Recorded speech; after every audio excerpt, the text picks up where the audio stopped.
Aleluia, Jesus é o Senhor. Senhor, nós te somos gratos. Ó Senhor, pelo teu grande amor por nós. Obrigado, Senhor, pela tua obra em nossa vida. Ó Senhor Jesus, ainda essa noite, Senhor, nós te pedimos. Senhor, ser benigno para conosco. Senhor, se manifesta ao teu povo. Senhor, nós necessitamos do teu falar. Senhor, nos transporta de esfera. Senhor, para que possamos te tocar em realidade. Ó Senhor Jesus, que nada neste mundo nos prenda neste momento. Senhor, queremos somente a Ti. Ó, se escutar somente a Tua voz. Ó Senhor Jesus, louvado seja o Teu nome. Amém. Jesus é o Senhor. Ele é o Senhor. Hoje nós vamos desfrutar da mensagem 3, do alimento diário, que fala: a vinda do Senhor está às portas, cujo tema é o abominável da desolação. Senhor Jesus. Então esse abominável da desolação, ele faz parte de uma profecia, né, sobre o final dos tempos. Né, ele que é conhecido como o anticristo, ele tem vários nomes, mas é uma só pessoa. Apenas muda a sua roupagem, né, desde o início. Mas é a mesma pessoa, e ele é um dos personagens, né, que vão estar ali como um dos personagens principais, como antagonista, né, nos tempos finais. Não somente nos tempos finais, ele é nosso antagonista todos os dias. Mas naquele dia, naqueles momentos, no dia D, ali naqueles tempos finais, ele vai exercer ainda mais a sua força na terra. Senhor Jesus. Em Zacarias, lá no capítulo 12, estava predito, estava profetizado, que o Senhor Jesus, ele não apenas viria à terra, mas que ele também seria rejeitado por aqueles por quem ele veio, né? Então ele veio para algumas pessoas e já estava predito que ele seria rejeitado por essas pessoas. E essa rejeição abriu uma porta para que nós pudéssemos entrar no propósito de Deus. Então, se nós olharmos numa questão histórica, nós fazemos parte apenas ali a partir daquele momento em que o Senhor foi rejeitado. Mas a nossa entrada na família de Deus, a nossa filiação, ela já estava predito antes da fundação do mundo. Então é apenas um mero arranjo de tempo, mas cada um de nós já estávamos preditos no coração de Deus como seus filhos. Senhor Jesus. E aqui na segunda-feira, né, nós vemos ali palavras de alertas, né, do Senhor falando ali para com o povo, né? Então, foi levantado ali um templo, e ali Deus pôde manifestar a sua glória, né? Um templo para exaltar o seu nome entre as nações. Mas esse templo ele foi destruído, né? E aqui nós vamos, né, tratar aqui de um contexto um pouco histórico, até que nós possamos entrar na questão da profecia, né? Sobre, de fato, quem é esse abominável da desolação. Né? Então, Senhor Jesus. A linha Ezequiel 8, o Senhor mostrou, né, a Ezequiel o motivo pelo qual a sua glória seria retirada daquele primeiro templo. Né? Então ali nós vemos um relato de que os sacerdotes, aqueles que deveriam estar ali fazendo a intercessão do povo e Deus, fazendo ali aquele meio de campo, eles estavam ali com uma certa aparência para o povo, mas nas suas recâmaras eles estavam cheios de idolatria. E não há nada que traga mais o furor de Deus do que a idolatria. Sim. Senhor Jesus. Né? E ali em visão, o Senhor mostrou a Ezequiel o que o povo estava fazendo. Mas primeiro ele mostrou o que os líderes estavam fazendo. Aqueles que haviam recebido uma comissão especial de Deus. Sim. Deus começou por eles.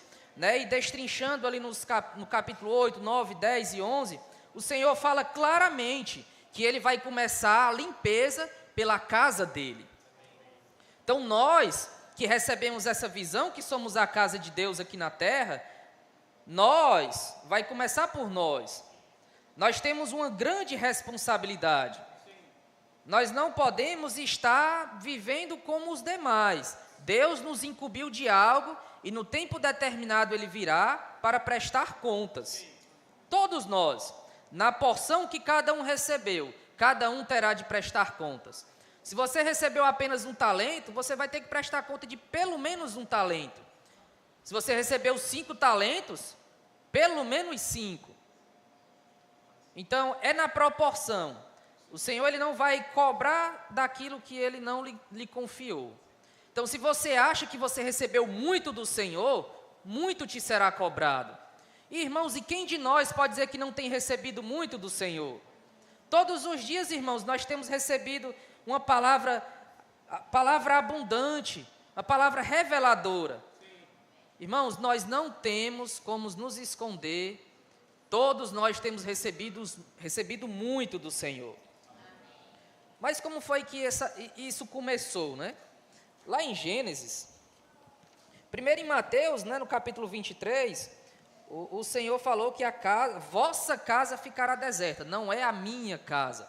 Né? Ele estava falando ali para aqueles que eram deles e o rejeitaram. E ele disse, vossa casa ficará deserta. Em Gênesis 9, 25, o contexto aqui é que o povo estava tentando construir lá em Babel, né? O povo estava tentando ali construir uma torre para exaltar o próprio nome. E isso foi liderado por uma pessoa chamada Nimrod.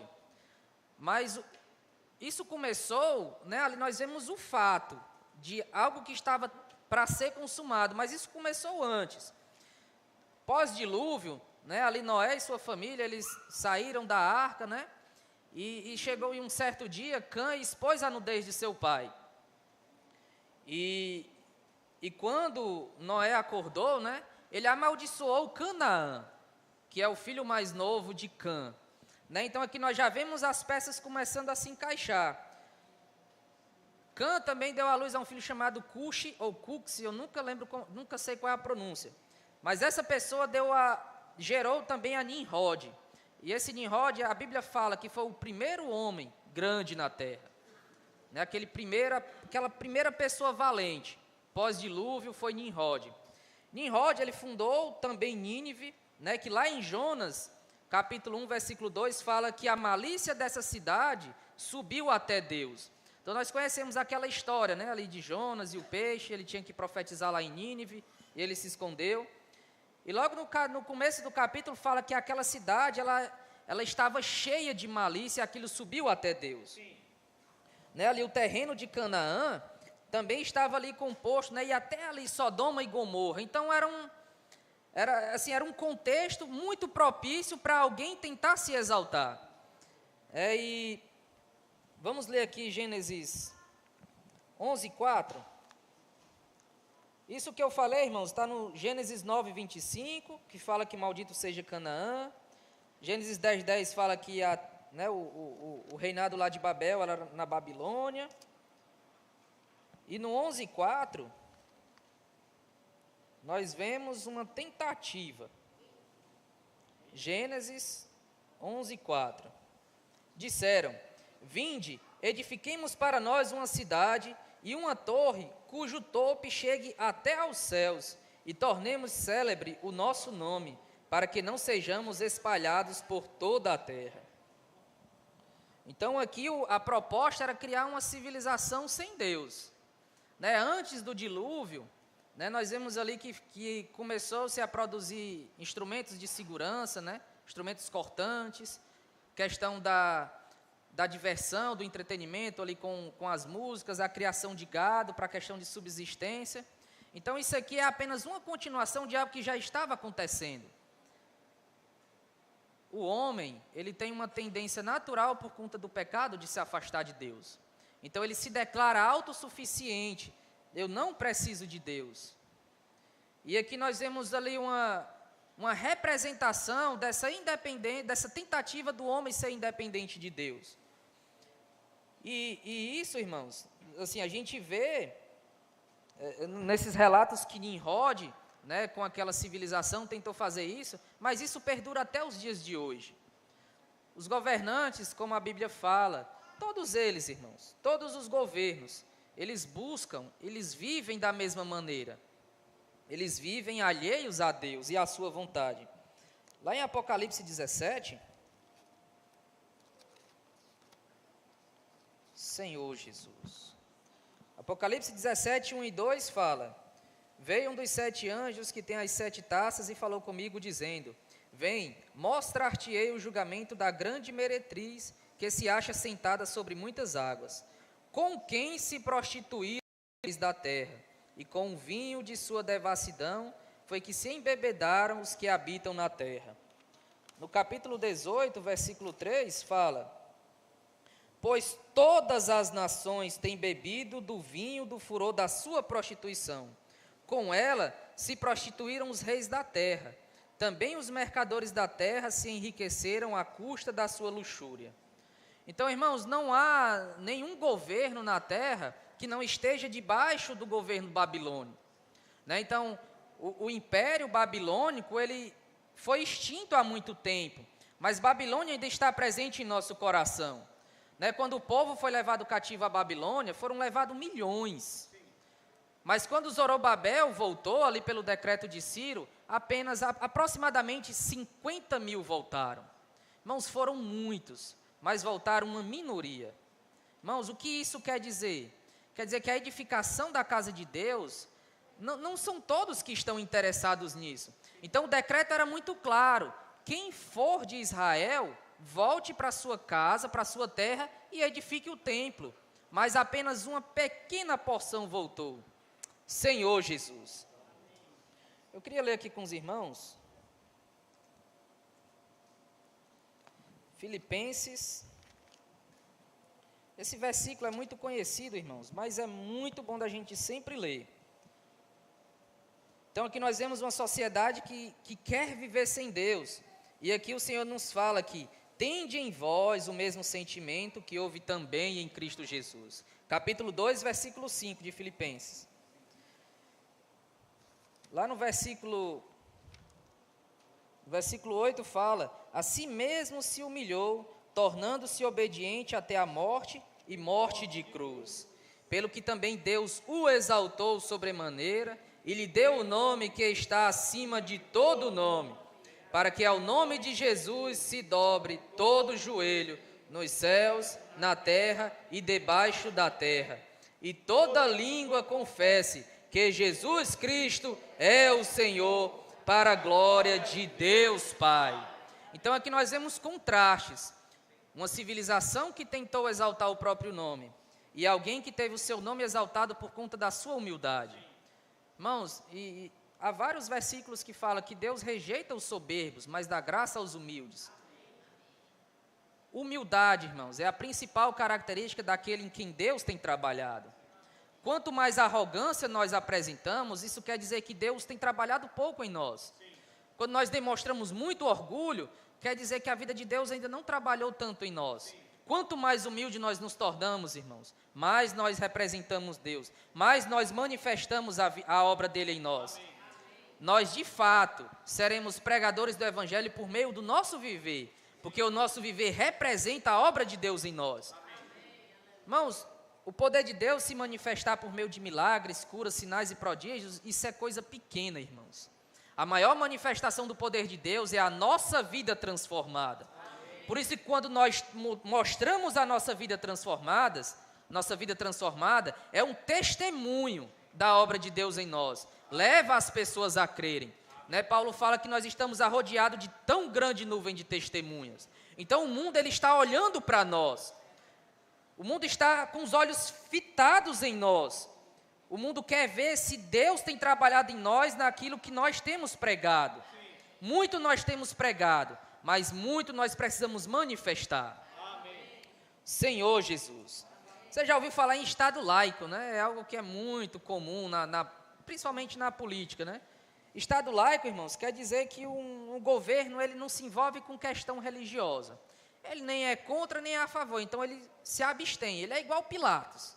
Ele não quer conversa com aquilo. Mas, irmãos, e na teoria, irmãos, como isso é pregado, isso é uma coisa linda demais. Né? Um governo que permite tudo. Irmãos, nós precisamos compreender que o nosso governo ele é celestial. Quem nos governa são os céus. O nosso governo ele não é terreno. Como nós lemos aqui, os reinos da terra, eles estão prostituídos com Babilônia. Você quer depositar sua confiança em um reino que está envolvido com Babilônia? Você espera o quê de alguém que está envolvido com a Babilônia? Você vai depositar suas esperanças nisso? E se você ainda quiser depositar suas esperanças nisso, Apocalipse ali 17 e 18 fala de quão grande será essa queda. Que de longe vai se ver aquela fumaça subindo da sua destruição. Irmãos, precisamos compreender todos os dias que o nosso governo ele é celestial. Só existem 2 reinos, irmãos. Neste mundo, no universo, só há 2 reinos. O reino celestial, representado na terra pela igreja, a manifestação do reino dos céus, que é a realidade do reino dos céus já hoje, que é onde o céu governa. E o outro reino é Babel, é a Babilônia, o império das trevas. Então não existe nada fora disso, só há 2 reinos. Todos os governos da terra, irmãos, eles estão dentro desse governo da Babilônia, que é o império das trevas. Senhor Jesus. Então aqui quando o pessoal afirma que consegue se virar sozinho, eles esquecem que eles não têm domínio de nada. Eles não têm controle nem da sua própria vida, do quanto vão viver, do que vão ganhar, se vão semear e se vai ter chuva para eles colherem, se não vai vir uma enchente, vai levar tudo. Não tem controle de nada, irmãos. E quando estes reconhecem que não tem controle, eles se voltam à idolatria. Nós temos santo para tudo nessa vida. É santo dos marinheiros, santo do casamento, santo disso, santo daquilo outro. Simpatia para isso, simpatia para aquilo. Irmãos, tudo isso é idolatria. O nosso coração precisa se voltar ao Senhor. E quantas vezes, irmãos, nós não já escutamos de pessoas que receberam a vida de Deus. Ah, não, eu não posso, hoje é dia tal, eu tenho que me vestir todo de branco, eu não posso passar por debaixo de uma escada, eu vi um gato preto. Irmãos, isso não é coisa de crente. Nós precisamos estar convictos de quem nós cremos, do que nós estamos fazendo nessa terra, de quem nós somos. Você sabe quem você é? Você é filho de Deus. Você está aqui para expressar Deus. Você está aqui para trazer o reino de Deus à terra. Tudo isso, irmãos, é terreno. Tudo isso é coisa inventada pelo homem, para distrair, para enganar. Vamos ler Oséias, irmãos. Oséias capítulo 4. E se você ainda consegue dizer, irmãos, que as pessoas que pedem as coisas, milagres, curas, a ídolos e elas recebem. Oséias capítulo 4, versículo 12. O meu povo consulta o seu pedaço de madeira e a sua vara lhe dá resposta, porque um espírito de prostituição os enganou. Eles, prostituindo-se, abandonaram o seu Deus. Tudo aquilo, irmãos, que tem uma aparência de milagre, que não foi concedido para uma pessoa que buscou a Deus, é engano. Espírito de prostituição tem vendado os olhos da humanidade. Para aqueles que não creem, para aqueles que creem, mas continuam tendo esse tipo de busca. Irmãos, nós precisamos entender quem é o nosso Deus. Só há um Deus, irmãos, e só há um caminho para recebermos as coisas de Deus. Cristo Jesus, nosso Senhor. Amém. Fale para o irmão que está do seu lado, só há um caminho, o caminho é Cristo.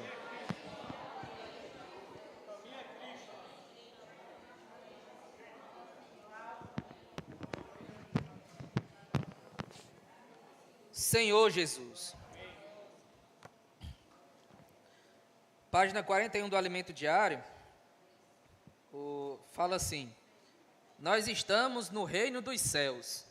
Não podemos permitir que a Babilônia, o princípio de Babel, entre na igreja, em nosso lar, em nosso relacionamento com as pessoas. Quando disse aos discípulos: sabei que os governadores dos povos os dominam e que os maiorais exercem autoridade sobre eles. Não é assim entre vós. Jesus, em outras palavras, quis dizer que em Babel, na Babilônia, é assim, mas no reino dos céus não. Em Babel, os homens buscam seus primeiros, Os poderosos lutam por mais posição e poder. Entretanto, na igreja não é assim. Será que você acha que está livre da Babilônia? A Babilônia está em seu velho homem, em sua carne. Portanto, só há uma maneira de livrar-nos de sua influência: viver no Espírito. Vamos ler Gálatas, né? Vamos ler esse versículo. Gálatas 5.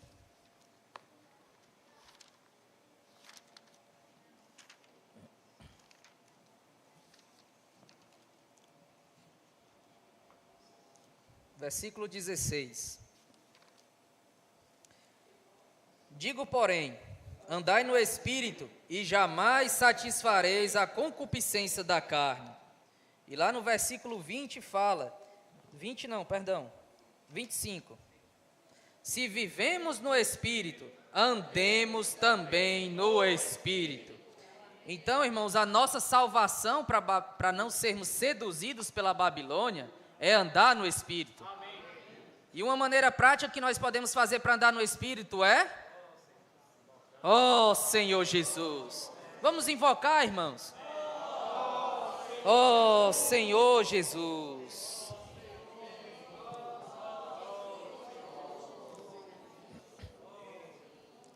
Senhor Jesus. Irmãos, nós ainda não alcançamos a condição ideal. Mas, irmãos, nós já temos reunidos as condições básicas para Deus trabalhar em nós. Deus já nos tem dado as condições básicas, aquilo que é necessário para que nós possamos ser usados por Ele. Para que esse princípio de Babilônia seja afastado de nossa vida. Para que esse viver mundano, ele não seja o nosso viver. Vamos ler Efésios 5. Versículo 25 e 26. A partir da parte B do 25. Vamos ler tudo, né, irmãos? Maridos, amai vossa mulher, como também Cristo amou a igreja e a si mesmo se entregou por ela, para que a santificasse, tendo-a purificado por meio da lavagem de água pela palavra, para apresentar a si mesmo igreja gloriosa, sem mácula, nem ruga, nem coisa semelhante, porém santa e sem defeito. Nós temos sido santificados, irmãos, e o que tem feito essa obra em nós é a palavra. Irmãos, nós não podemos usar de justificativas. Ah, não, eu sou assim mesmo, esse é meu temperamento, eu sou assim, eu sou sincerão, eu falo o que vem na minha cabeça. Irmãos, isso não é o trabalhar do Senhor em nós. Quando o Senhor trabalha em nós, nem nós nos reconhecemos. Às vezes você olha, é para você olhar para trás e assim, vixe, eu era desse jeito.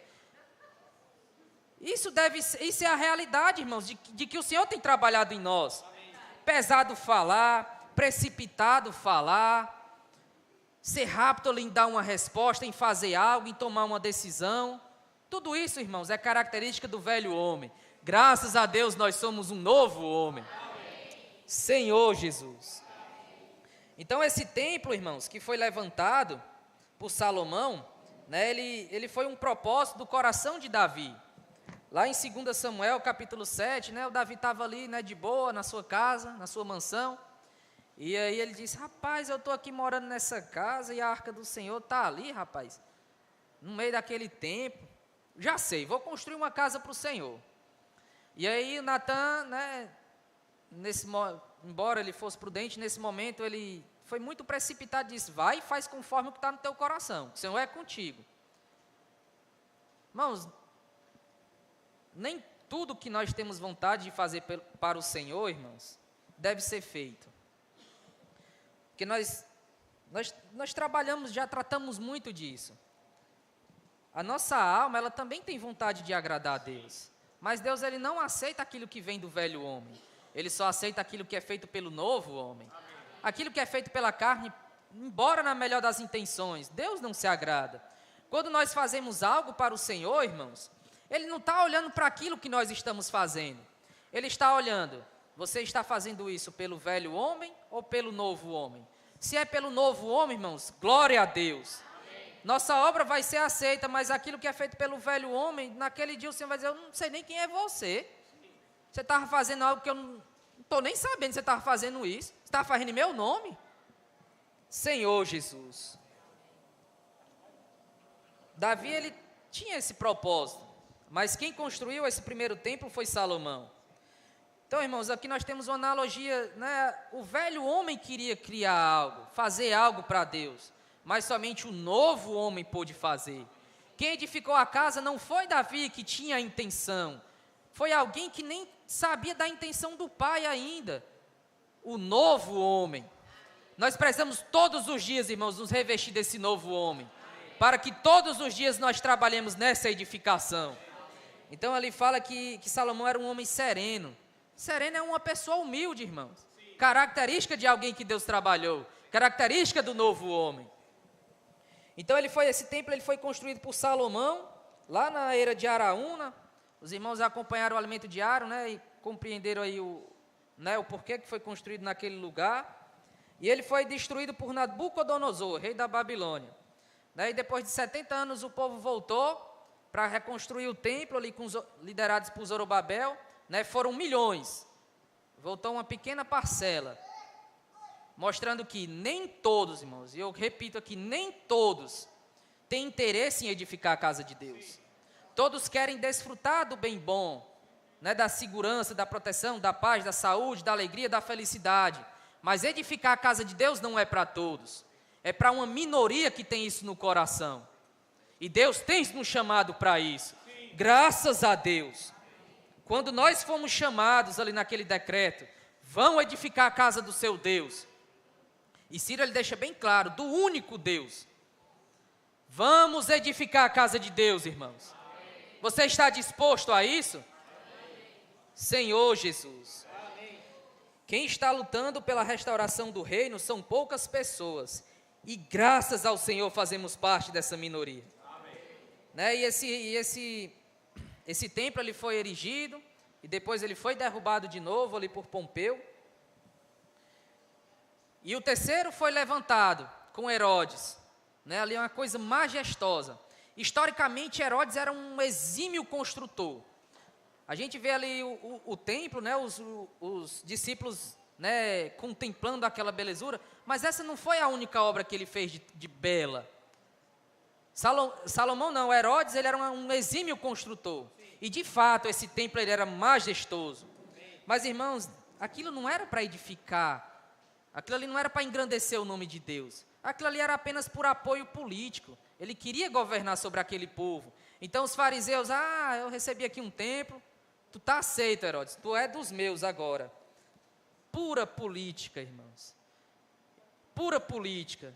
Irmãos, não podemos nos envolver, irmãos. Não podemos nos envolver com aquilo que é terreno. A edificação da casa de Deus, ela não está ligada a nada terreno. A edificação da casa de Deus, irmãos, é edificar o lugar de morada de Deus. Senhor Jesus. E esse terceiro templo, irmãos, conforme predito, ele também foi destruído. Então, tudo isso, irmãos, é para se cumprir o que foi dito na profecia. Lá em Daniel 9, fala que vai haver um outro templo, onde o abominável da desolação vai estar ali dentro. Mas quem é esse abominável da desolação? O que é que ele vai fazer? Como ele vai se manifestar? Como é que nós vamos reconhecê-lo? Isso Gilson vai falar para a gente, irmãos. Jesus é o Senhor.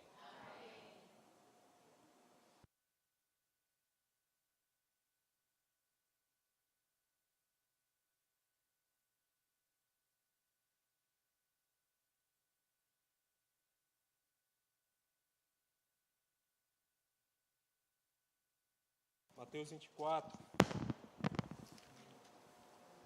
Senhor Jesus.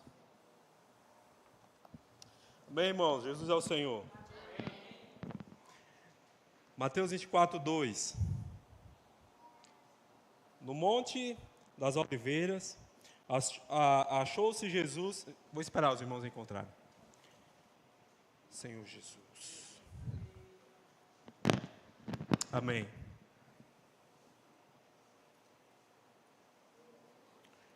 Ó Senhor Jesus. Vamos encontrar? Mateus 24, 3. No monte, vamos ler? No Monte das Oliveiras, achava-se Jesus assentado. Quando se aproximaram dele os discípulos, em particular, lhe pediram: dize-nos, quando sucederão estas coisas?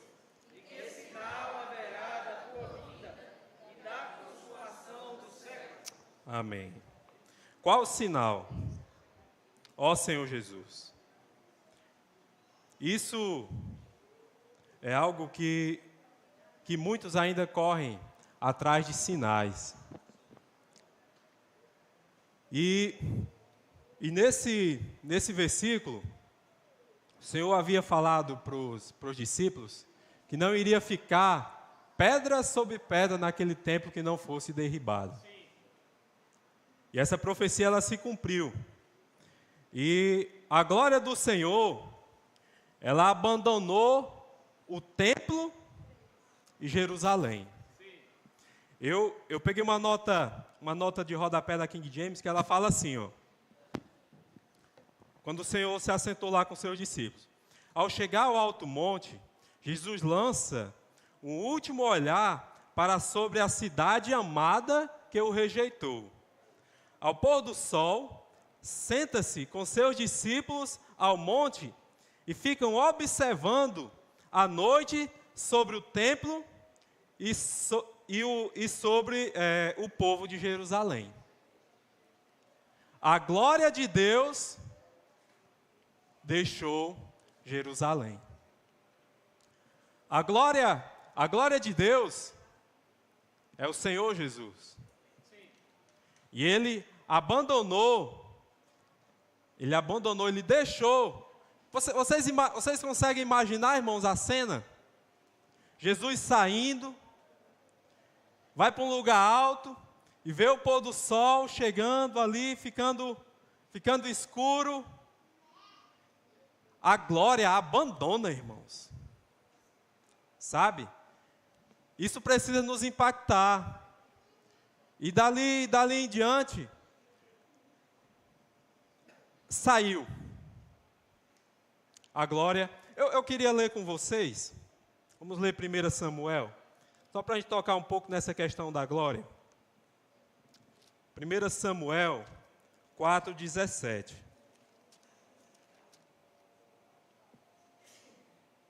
Ó Senhor Jesus. Então respondeu o que trazia as novas e disse: Israel fugiu de diante dos filisteus, houve grande morticínio entre o povo, e também os teus 2 filhos, Ófni e Finéias, foram mortos, e a arca de Deus foi tomada. Senhor Jesus.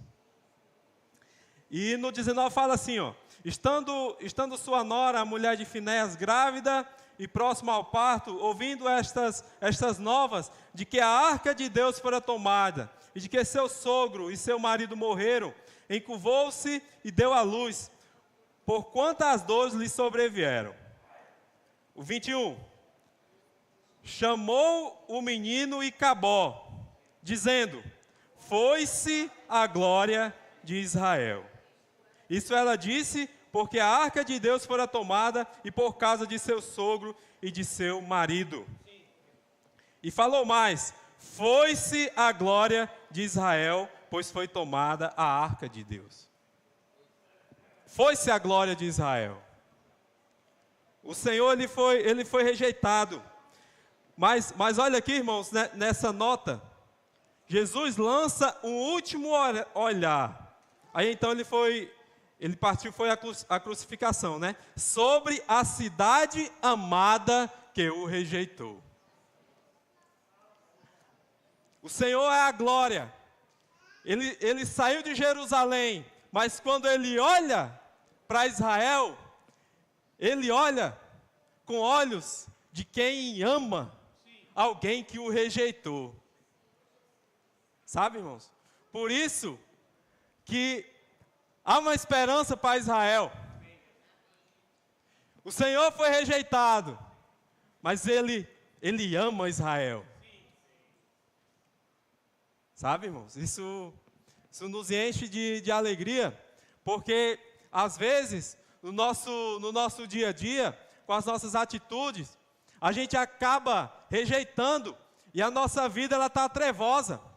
Mas o Senhor, Ele olha para nós com olhos de amor. Por mais que eu e você, em algum momento de nossa vida, venhamos a rejeitar o Senhor não nos rejeita. Que amor é esse, irmãos? Ó Senhor Jesus, louvado seja o Senhor. E eu vou passar esse versículo aqui. Mas, irmãos, o fim dos tempos está para chegar. E aí, tudo que Deus prometeu vai se cumprir. O Senhor, Ele vai retornar. E o Senhor, nós vimos algumas semanas passadas, que Ele entrou em Jerusalém de forma humilde. O retorno do Senhor não será humilde, o retorno do Senhor será em glória. A glória vai retornar. O Senhor Ele vai retornar em glória. Ó Senhor Jesus, Mateus. Ó Senhor Jesus. Um dia em glória virá o Senhor. Ó Senhor Jesus. Mateus 24, o 14. Sabe, irmãos, o grande retorno de Jesus em glória, isso é uma frase marcante. O grande retorno de Jesus em glória marca o final da ordem mundana na qual vivemos. A volta do Senhor em glória marca o fim desse governo mundano. Como o Flávio falou, todo esse sistema a qual nós vivemos, ele é mundano, ele é babilônico, ele é laico, ele não quer nada com Deus. Mas quando o nosso Senhor voltar em glória, será o início do final desse sistema. Ó Senhor Jesus, isso, irmãos, deve nos encher de alegria. Porque existem sinais da vinda do Senhor. Eu disse Mateus 24, mas vamos ler Mateus 24, 4. Olha aqui, irmãos, os discípulos eles estavam curiosos, né? Eu li o 3, vamos ler o 4. Eles perguntaram, qual sinal haverá da tua vinda e da consumação do século? O 4, vamos ler? E ele lhes respondeu, vede, que ninguém vos engane. Porque virão muitos em meu nome, dizendo, eu sou o Cristo, e enganarão a muitos. E certamente ouvireis falar de guerras e rumores de guerras. Vede, não vos assusteis, porque é necessário assim acontecer, mas ainda não é o fim. E os demais versículos falam de outros sinais. Mas você sabe qual é o principal sinal da volta do Senhor? Está no versículo 14. Vamos ler juntos? E será pregado este evangelho do reino por todo o mundo, para testemunho a todas as nações. Então virá o fim. O que determina o fim desta era é a pregação do evangelho. Do reino. Por quê? Irmãos, o templo ele foi destruído.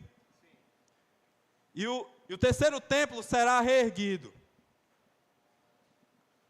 Os irmãos estiveram em Jerusalém, deram uma olhada por lá e disseram que está tudo pronto para construir o terceiro templo. Só falta o local. Está tudo preparado, eles estão esperando. Mas sabe, irmãos, não fique assim muito ligado nos noticiários, atento para saber se o templo está sendo construído ou não, se vão construir agora. Porque Israel está lá, mas o que vai determinar até a construção desse templo é a pregação do evangelho do reino. Então não é uma ordem inversa. Então o que dita o tempo na nossa era é a pregação do Evangelho do Reino. Quem dita o tempo de que as coisas vão acontecer é a igreja. Precisamos estar atentos. Ó Senhor Jesus, a pregação do Evangelho é o grande sinal. E de quem é a responsabilidade? É nossa? Vamos falar, irmãos? É nossa? Está errado, não é nossa. Diga assim, é minha. Sabe, irmãos? É minha. A responsabilidade é minha. Não olhe para o seu irmão e diga é tua. Olhe para você mesmo e diga é minha. Ó Senhor Jesus, que responsabilidade, irmão, está com você agora, hein? 1 Coríntios 9. Fique dizendo para você, é minha. Responsabilidade de pregação do Evangelho. A obrigação, ela é minha. Ó Senhor Jesus. 1 Coríntios 9, 16. Ó Senhor Jesus. Se anuncio o Evangelho, não tenho de que me gloriar, pois sobre mim pesa essa obrigação. Porque ai de mim, se não pregar o Evangelho. Se o faço de livre vontade, tenho galardão. Mas se constrangido, é então a responsabilidade de dispenseiro que me está confiada. Você tem uma responsabilidade. Agora você pode falar para o irmão que está do seu lado, porque ele já sabe que a obrigação é dele. Mas você pode dizer assim, você tem uma responsabilidade. Pode falar, irmãos, a responsabilidade. Você tem uma responsabilidade. Ó Senhor Jesus. Nós temos uma responsabilidade, irmãos. Não é pequena essa responsabilidade. Porque essa mensagem ele fala do abominável, da desolação. E quando a gente vai ver, tem muitos assuntos escatológicos e que desperta a curiosidade de alguns. Quando vai acontecer? Qual o sinal? Mas, irmãos, de forma resumida, o que nós devemos estar atentos é a pregação do Evangelho. Porque 3 ponteiros, nós já sabemos disso, precisam estar alinhados. Aquele cavalo branco saiu vencendo para vencer a pregação do Evangelho. Olhamos para Israel, né? E o último mártir. E aí vai acontecer o grande fato do universo. Só que é o seguinte, vamos ler 2 Tessalonicenses, estamos aqui pertinho. 2 Tessalonicenses 2.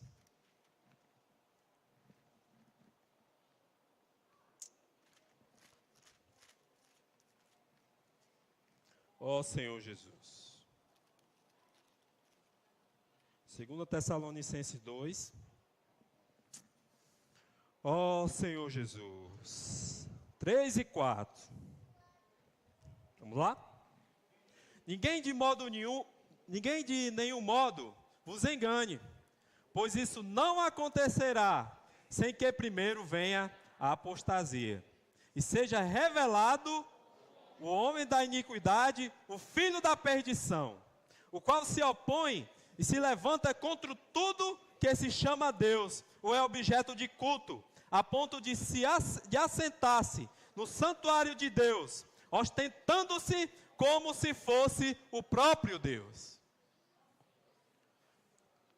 Início da grande tribulação, tempo de paz, o templo vai ser construído, e lá vai haver a profanação.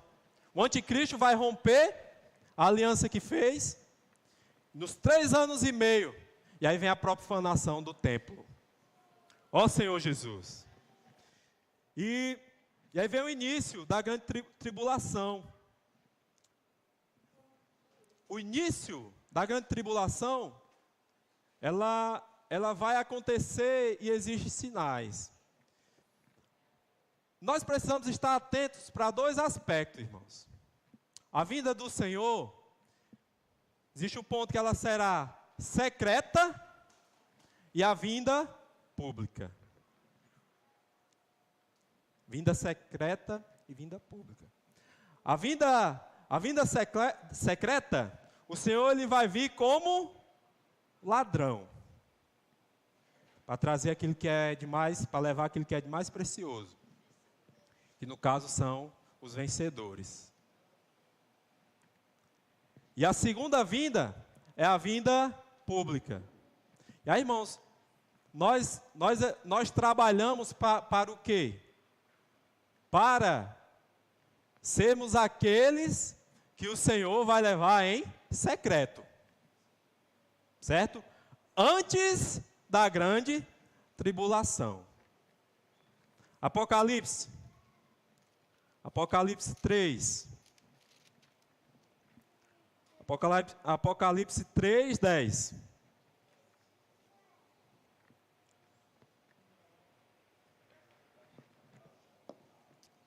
Amém? Vamos ler? Cheio de entusiasmo? Porque guardaste a palavra da minha perseverança, também eu te guardarei da hora da provação, que há de vir sobre o mundo inteiro, para experimentar os que habitam sobre a terra. Porque guardaste a palavra da minha perseverança. Eu sempre gosto de falar isso, virar para o lado do irmão e falar o quê? Persevera, irmãos. Fala para o irmão que está do seu lado, persevera.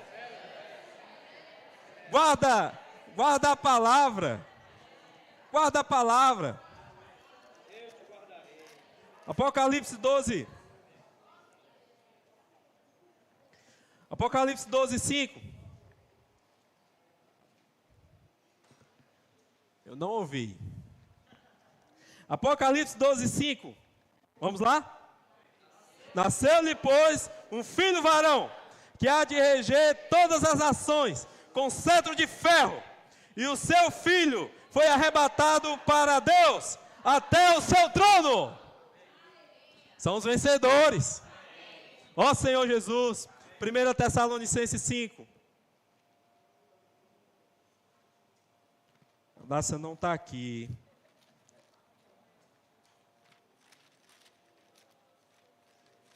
Senhor Jesus. 1 Tessalonicenses 5. Começando do primeiro. Aqui fala de nós mais uma vez. Irmãos, relativamente aos tempos e às épocas, não há necessidade de que eu vos escreva. Pois vós mesmos estáis inteirados com precisão de que o dia do Senhor vem como ladrão de noite. Ó Senhor Jesus, vem como ladrão de noite. Ó Senhor Jesus, sabe, irmãos, e aqui em 1 Tessalonicenses 5, eu já estou finalizando, ele fala para não nos distrairmos, sabe, existe muita distração, e aí, o Senhor só voltará se a igreja estiver edificada. E a igreja vai ser edificada. E eu preciso estar nessa edificação. Isso é um fato, irmãos. Eu preciso estar lá, com essa igreja que será arrebatada. Em secreto. Eu não quero depois. Grande tribulação. Quem me conhece sabe, eu sou mole para dor. Ó Senhor Jesus. E aí, irmãos, existem alguns alertas para nós que eu quero dar. Primeiro, não nos ocupemos muito com outras coisas.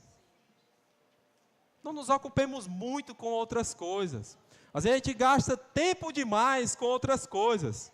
E aí o encorajamento é, vamos pregar o Evangelho. Amém. Irmãos, pregar o Evangelho, aí sim. Aí você está atento, você está alerta.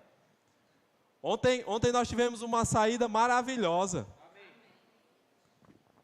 as experiências que os irmãos tiverem, eu tive a oportunidade de compartilhar, né? De ouvir alguns compartilhar, é algo maravilhoso. Oramos por mais de 180 pessoas. Sabe, meu irmão? Mais de 180 pessoas receberam a oração, foram abençoadas. Contatos foram gerados.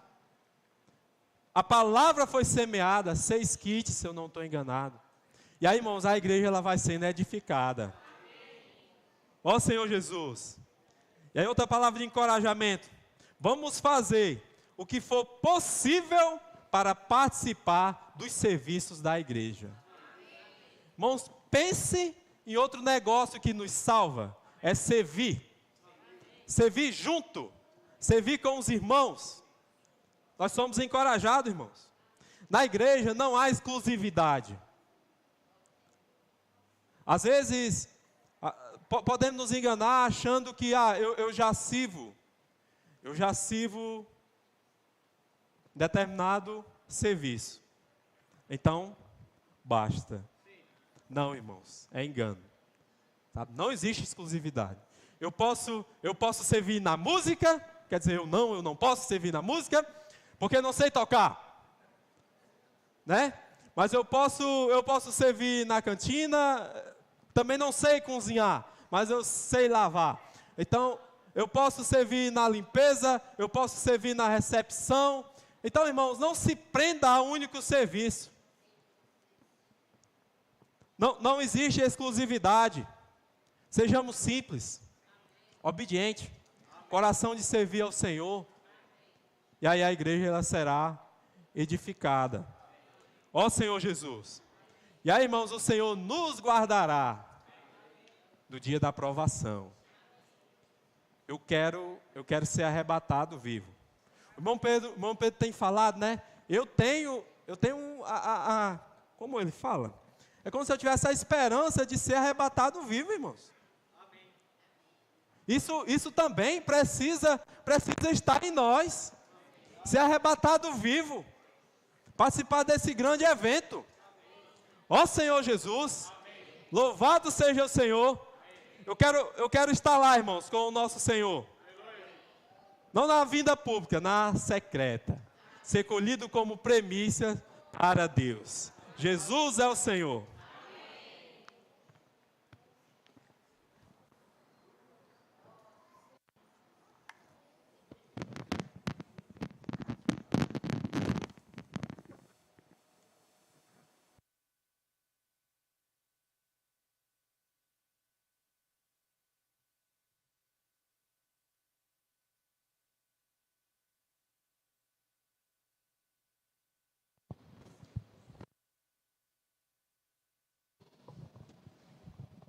Senhor Jesus, ó Senhor Jesus, para vir ler aqui em Efésios 5, 27, para apresentar-se a si mesmo, igreja gloriosa, sem mácula, nem ruga, nem coisa semelhante, porém santa e sem defeito.